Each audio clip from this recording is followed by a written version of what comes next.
Mais on va clôturer bientôt, très vite, avec Marie-Thérèse Mercier et Michaël Delafosse. Hop, installez-vous donc.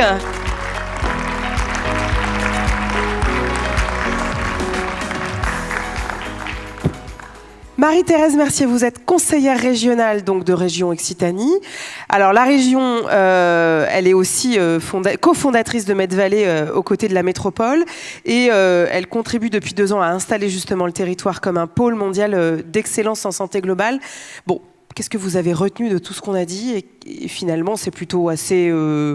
Là aussi vous êtes optimiste pour la suite, j'imagine. Oui, alors peut-être, c'est bien que vous ayez rappelé qu'on est cofondateur. Il se passe beaucoup de choses sur Med-Vallée et c'était important que la région soit représentée aujourd'hui aux côtés de Michaël. Donc je crois qu'il a été dit beaucoup de choses, je vais en reprendre quelques-unes, mais par rapport à cette question, qu'est-ce qu'on retient? Évidemment qu'on est très positif, sinon... sous l'impulsion de Michaël, la présidente de région n'aurait pas abondé sur Med-Vallée. Ouais. Et on voit bien que là-dedans, l'enjeu d'hybridation, enseignement supérieur, recherche, entreprise se mobilise. Oui, c'est là-dessus que je voulais rebondir parce que, alors, je déteste le terme écosystème. Et ce soir... C'est dommage. Non, mais justement, justement ce soir... Est-ce qu'on a réhabilité ce terme? Exactement, parce que tout le monde l'emploie un peu à tort et à travers. Et ce soir, on a pu démontrer ce qu'est un véritable écosystème, effectivement, de la recherche, de l'université, de la recherche des labos, vers le transfert de technologies. Ce que je voudrais peut-être rajouter par rapport à ce qui a été dit, on a vu beaucoup de chercheurs, on voit que c'est un état d'esprit avant tout, Med-Vallée. Donc c'est peut-être avec ça que je veux démarrer. Pourquoi on a cru à ce projet Med-Vallée? Je rappelle que l'origine, c'est quand même l'ICIT, et donc soigner, nourrir, protéger, ça a été dit plein de fois, mais c'est l'origine de Med-Vallée et qui a été reprise de façon importante par Michaël Delafosse et avec l'État et la région qui ont suivi. C'est important parce que c'est avant tout cet état d'esprit d'être aligné sur ces ambitions très fortes. Tout ce qui a été dit ce soir, les exemples qui ont été donnés, je donnerai quelques exemples parce que bien sûr la région elle a aussi un rôle actif, ce n'est pas simplement d'être à côté de la métropole, mais voyez ce qui a été dit sur le local et le global. Bien évidemment en créant Med-Vallée, c'est tout sauf du territorial, c'est-à-dire que ça se fait ici, donc effectivement, est-ce qu'on peut dire l'avenir s'invente ici? Moi, je crois que oui. Voilà. Donc, l'avenir s'invente ici. C'est, je crois, le rôle de Med-Vallée. Je crois que c'est Patrick Caron qui disait, voilà, ici, il s'est passé quelque chose, ici est né quelque chose. Mais c'est avant tout cet état d'esprit. Et je crois aussi, si je peux me permettre, les universitaires et les laboratoires, ils ont leur première place. Parce quand on est sur ces sujets de pôle d'excellence mondiale et de santé globale, évidemment, je dirais que c'est la recherche qui joue un rôle clé. Mais ce qui est intéressant sur ce territoire, et c'est pour ça qu'on peut parler d'écosystème, c'est que les entreprises, et il y en a beaucoup dans la salle, elles ont suivi. Parce qu'elles sont intéressées aussi, et on a des ambassadeurs qui sont des entreprises, elles sont intéressées pour contribuer au développement de ce territoire sur ces sujets-là. Donc c'est ça aussi qui me paraît intéressant. Et cette notion d'écosystème sur laquelle je rebondissais tout à l'heure, elle me paraît intéressante parce que oui, sur les domaines sur lesquels on est, il y a des transformations de modèles économiques, il faut aller chercher des ressources. Voilà, tout ça, ça a été présenté, mais on part de la connaissance, et la connaissance, elle est à Montpellier, mais on va ensuite vers la valorisation de cette recherche. Alors, vous avez parlé, c'est pas que de la valorisation, bien sûr, c'est aussi la société civile, c'est pas que de la valorisation marchande, mais créer de l'emploi, pour moi, je dirais que c'est ça la valorisation, et c'est avant tout ça aussi qu'on recherche. C'est pas la valorisation pour la valorisation, c'est la création d'emplois sur ce territoire. L'exemple qui a été donné aussi avec Boost Invest, enfin voilà, c'est tout ça, et c'est pour ça que la région est là. Alors juste, voilà, je vous en prie. terminé. Non, juste ce que je voulais dire, c'est que quand même, la région, c'est aussi beaucoup de financements qui ont été mis sur ces projets, parce qu'on y croit. Donc, par rapport à votre question, est-ce qu'on est positif et est-ce qu'on y croit? Oui, bien sûr, on y croit. Donc, c'est de l'accompagnement de projets, c'est l'accompagnement d'entreprises, c'est notre agence de développement économique qui accompagne chaque année à peu près 250 projets dans les domaines qui concernent Med-Vallée. Donc, c'est beaucoup d'accompagnement, c'est beaucoup de dynamique, mais c'est aussi sur bien sûr, la région, elle joue, me semble-t-il, un rôle clé auprès des laboratoires de recherche et auprès de l'université, auprès de l'enseignement supérieur. Et bien sûr, je voulais citer, alors tu as été, la présidente de région était à tes côtés, on va le dire comme ça. Carole Delga. Carole Delga, hein, pour l'inauguration de l'IHU. Donc ça, c'est quand même très important. C'est aussi 5 millions d'investissements que la région met pour lutter contre les maladies auto-immunes. Donc ça, c'est un projet qu'on a vu émerger depuis quelques années, qu'il a fallu accompagner jusqu'à cette inauguration. Et je voudrais aussi citer, parce que c'est quand même un projet d'investissement important pour la région, qui est porté donc par le PIA Excellence de l'université, donc Expo UM, je ne sais pas comment, son président est là, donc qui travaille sur les sujets de prévention. On a beaucoup parlé de transversalité. Je voudrais aussi quand même parler sur ces sujets, sur la prévention, sur tous les déterminants des maladies. Enfin, je le dis avec mes mots de vulgarisation, hein, donc, mais sur tous les déterminants environnementaux et de santé. Et je trouve que ce projet hein, sur le PIA d'excellence porté par l'université, il est très important. Et à tel point que quand l'État a dit je mets de l'argent sur ce projet, hein, au travers du PIA d'excellence, la présidente de région, Carole Delga, elle a dit je double la mise.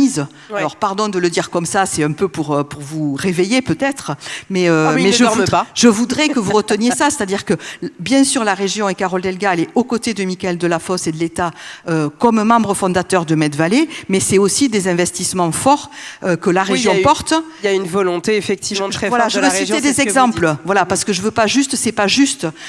Bien sûr, on a un état d'esprit, donc cet état d'esprit il existe, mais c'est aussi des actes forts d'investissement qu'on fait aux côtés de Med-Vallée. Voilà ce que peut-être je peux dire en 2 mots. Eh bien, merci beaucoup Marie-Thérèse, merci en tout cas de votre présence et de cet appui très fort à cet écosystème, donc, puisque vous réhabilitez le mot. Merci beaucoup. Vous êtes réconcilié avec l'écosystème. Michaël Delafosse, donc maire de Montpellier, président de Montpellier Méditerranée Métropole. Est-ce qu'on se dit au bout de 2 ans que c'est quand même une réussite, la dynamique Med-Vallée? D'abord, avant de répondre à cette question, je voudrais saluer tous ceux et celles qui sont présents dans la salle, qui sont présentes pour ces secondes assises, qui soient des acteurs institutionnels, président de la CCI, représentant de l'Université de Montpellier, du CHU, Madame la doyenne, toute la formidable team d'Agropolis. Comme ça me permet d'embrasser large, le département, représentant de l'État, Marie-Thérèse évidemment, et tous ceux que j'ai oubliés, pardon. Est-ce que c'est une réussite? Alors moi, je vais vous dire, Madame Nougaret, vous avez fait de moi le maire le plus heureux de France. Et c'est dur en ce moment. Hein. En disant cela, Boston, Harvard, enfin, voilà plein d'endroits. Et en fait, Montpellier. Et vous êtes dit, mais parce que, ici, il y a les organismes de recherche, on se parle. Je ne pourrais pas vous paraphraser, je le ferais très mal. Mais ça, c'est emblématique. C'est emblématique et les témoignages des 3 tables rondes qui se sont succédées montrent les forces présentes sur le territoire d'excellence académique, d'innovation, avec des exemples d'entreprises et cette exigence d'être à la pointe de l'innovation, à la pointe de la recherche et dans le dialogue avec les citoyens. Ce qu'a dit M. Giraudot était de ce point de vue aussi très emblématique, où les différentes conventions, on le disait avec Florence en aparté, que la métropole a passé sur les enjeux de recherche. Et donc, est-ce que c'est une réussite? Moi, je me souviens, la première fois, comme président de la métropole, quand on avait fait ces assises, j'étais comme ça. Et je ne pensais pas que d'un seul coup, dans la même salle, à Montpellier, un territoire où souvent, au mieux, on a vécu dans une splendide ignorance, les chercheurs d'un côté, les politiques publiques de l'autre. Au pire, on se mettait beaucoup sur la figure, souvent les politiques d'ailleurs, négligeant les intérêts imminents du territoire, qui continuaient à faire Sans nous, on s'est retrouvés à 700 avec la recherche académique, les responsables politiques et les entreprises pour favoriser l'innovation. Et donc, depuis 2 ans, la fabrique Medvalley fait que les gens se rencontrent, fait qu'ils fertilisent, qu'ils font vivre, réhabilité par Marie-Thérèse, je cite, l'écosystème, et donc que ça avance et nous nous connaissons, nous travaillons mieux ensemble, nous avançons. Et aujourd'hui, en arrivant, je demandais aux équipes, vous êtes bien sûr du chiffre, mais dans la dynamique Medvalley, des entreprises qui sont dans cette dynamique, c'est près de 1000 emplois qui sont créés. C'est une très bonne nouvelle pour le territoire, mais ça dit la vitalité de l'innovation sur le territoire, de ce lien entre la recherche, les entrepreneurs, ces échanges qui s'opèrent. Et puis, ça a été dit aussi, nous commençons à être repérés, vus, visibles. Quand on était ensemble à prendre 2 exemples pour l'installation de l'IHU dans la salle du Conseil de métropole, il y avait la directrice de l'agence en innovation en santé et qui disait « mais c'est l'écosystème le plus remarquable de France ». Alors évidemment, on est très fiers quand on entend ça, mais quand même, ça dit des choses. Récemment, j'ai échangé avec Bruno Bonnel, qui est le grand patron de France 2030, dont j'espère que les crédits seront sanctuarisés, sans esprit de polémique aucun. Mais il disait, Michael, il faut que tu continues parce que ce que vous jouez ici à Montpellier, c'est extrêmement intéressant pour la souveraineté du pays. Donc tout ça, c'est des indicateurs qui nous permettent d'être visibles. Alors, puisque je suis à côté de Marie-Thérèse qui représente la région, je reprends ce que nous disions. Ils font très bien les avions. Et nous, sur la santé globale, nous faisons notre travail. Il ne s'agit pas, il se passe des choses à Toulouse évidemment, mais nous affirmons nos forces. Et aujourd'hui, ce formidable alignement qui a été décrit, entre scientifiques, entrepreneurs, politiques publiques, et c'est vrai, nécessaire, société civile, il est au rendez-vous. Et moi, je le prends comme, à ces assises, un point d'étape. Et je me dis, nous ne nous sommes pas réunis il y a 2 ans pour rien. Nous avons avancé et nous devons continuer à avancer. Et justement, qu'est-ce que vous retenez en termes d'avancées majeures sur ces enjeux d'innovation dont on a beaucoup parlé ce soir ? Je vais sur l'innovation. Quand même, là, il y a 1 an, j'étais à Medincell et ils vont sur le marché américain sur un enjeu majeur qui est la prise en charge de la schizophrénie. Il y a 1 semaine, j'étais avec Madame la rectrice, avec le président Auger et Monsieur le doyen de la faculté de pharmacie.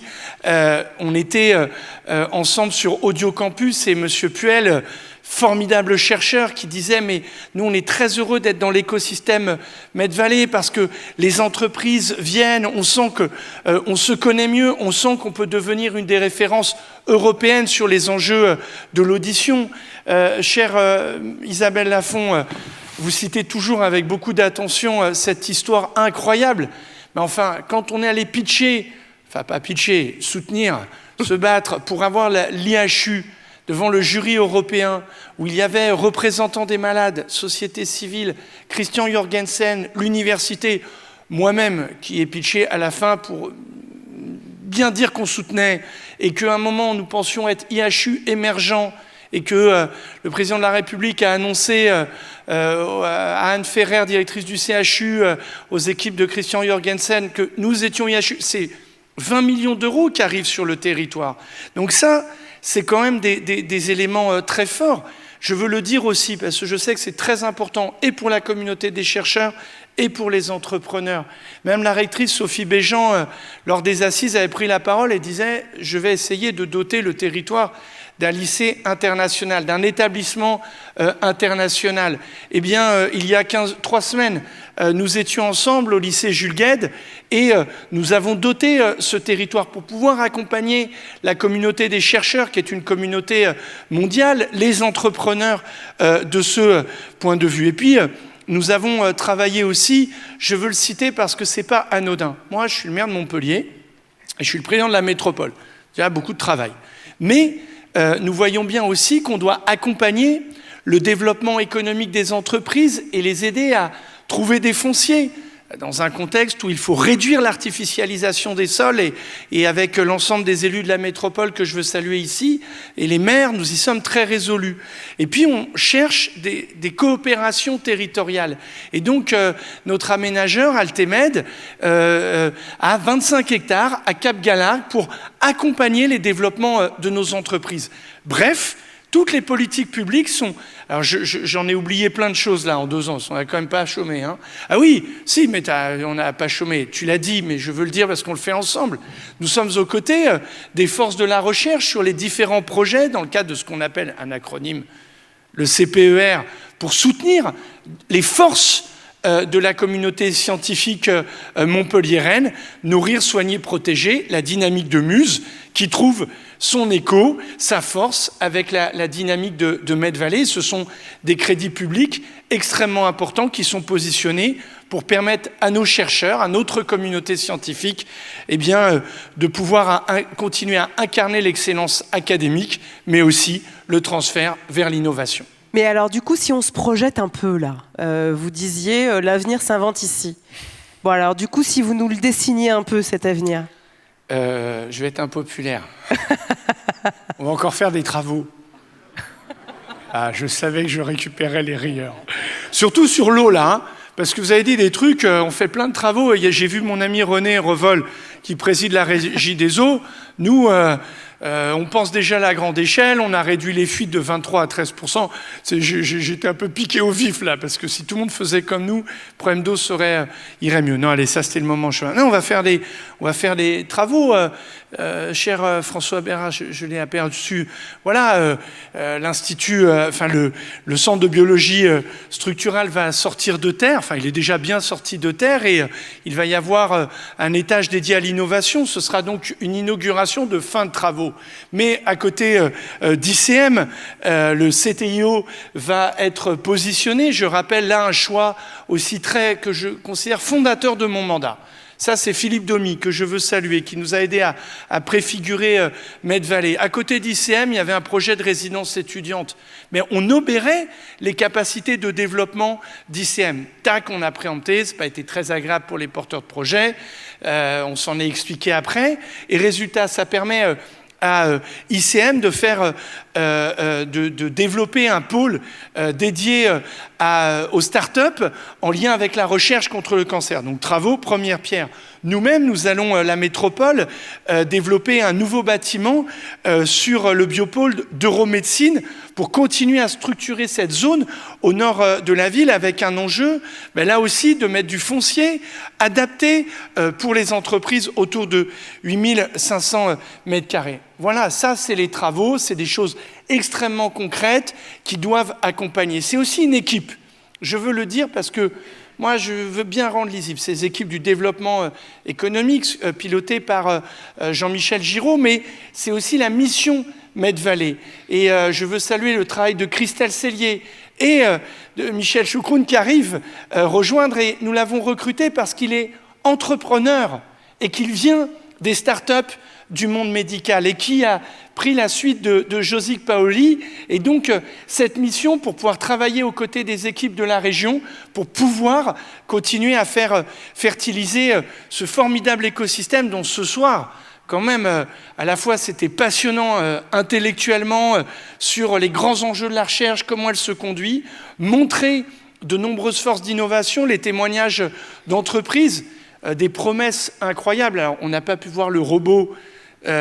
Bon, voilà, c'est toujours comme ça, c'est comme les diaporamas, ça foire. Mais à la fin, ça fonctionne bien, mais cette promesse-là, testée à l'ICM, et qui montre la grande tradition de la médecine à Montpellier, tradition humaniste, médecine de pointe, mais qui sait prendre soin, qui sait être bienveillante, et on est très heureux de pouvoir tester cette innovation ici.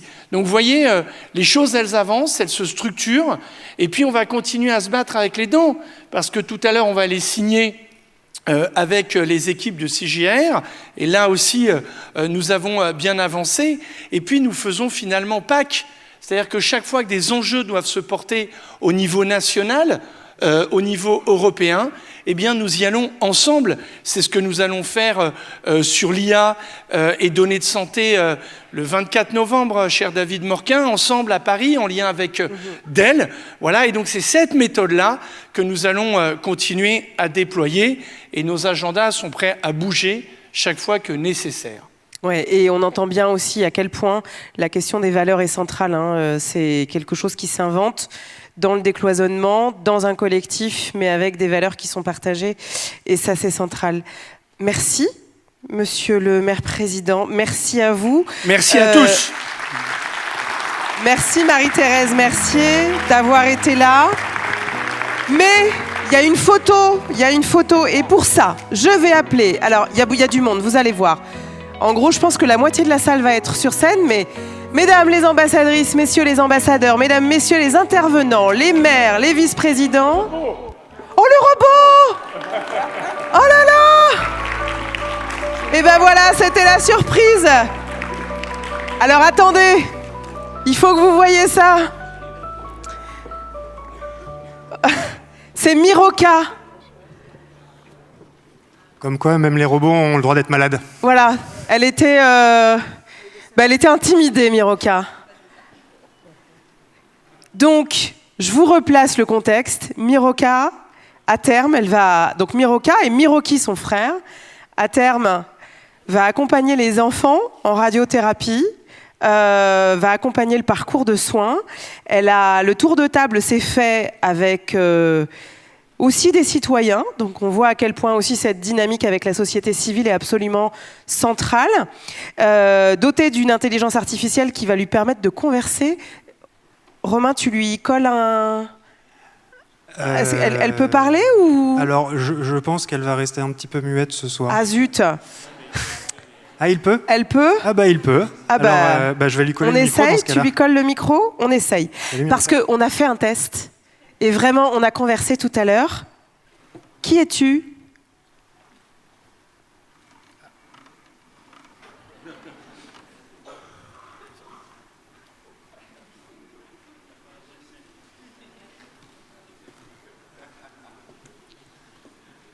En réanimation, on parle pas très vite non plus. Hein.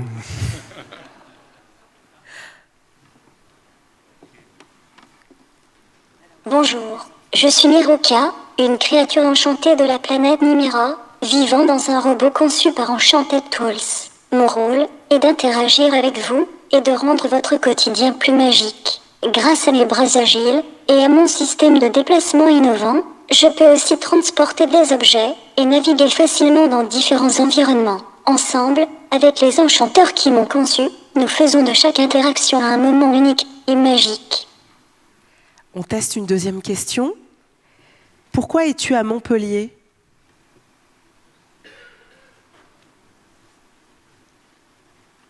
Ça charge. Je suis à Montpellier, une région reconnue pour son dynamisme en matière d'innovation santé, pour participer à un projet pionnier. Avec l'Institut du cancer de Montpellier et leurs partenaires, je vais accompagner les enfants dans leur parcours de radiothérapie.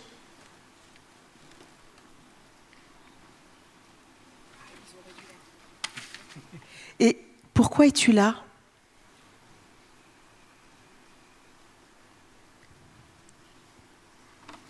Je suis ici aujourd'hui pour faire connaissance et présenter ce que je vais bientôt faire. Mon rôle sera d'accompagner les enfants lors de leur séance de radiothérapie et tout au long de leur parcours de soins. Je serai là pour leur offrir une présence rassurante avant et pendant les séances, afin de rendre leur expérience moins stressante et plus positive.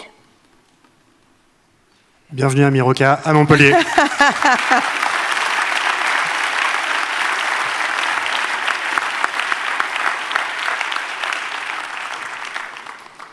Et ben voilà, si ça c'est pas une belle surprise de fin, finalement Miroka sera venue à vous, à nous, et c'est une bonne manière de clôturer cet événement.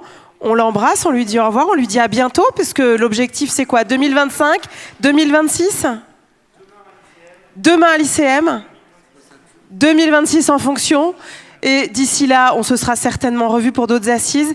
Merci à toutes et à tous de la qualité de ces échanges. Bravo pour tout. Et évidemment, beaucoup de belles choses pour la suite. À très bientôt. Et attendez, la photo, du coup, la photo. Hop. Je reprends ma liste. Mesdames les ambassadrices, messieurs les ambassadeurs, les intervenants, les maires, les vice-présidents, les représentants des institutions et centres de recherche, donc le rectorat d'académie, l'Université de Montpellier, l'Université Paul Valéry de Montpellier, l'Institut Agro, le CHU, l'ICM, l'IHU Immune for Cure, l'ARS Occitanie, France Travail, Karine Puget, la nouvelle présidente de la Banque Populaire du Sud, la CCI de l'Hérault, le CNRS, l'INSERM, le CIRAD, l'IRD, l'INRAE, le CGIAR, le centre UNESCO ici Reward, Euromove, mesdames, messieurs les représentants des pôles de compétitivité et les entreprises Système U, Vogo, Faustine, Aquatech Innovation, DMS Imaging, évidemment, monsieur Delafosse, madame Mercier, le représentant du conseil départemental de l'Hérault, le représentant de l'État et monsieur Gras. Est-ce que tout le monde est là? Eh bien, bienvenue à vous. Hop là. Et... On va pousser ça, peut-être. On va pousser ça, ouais. Hop là.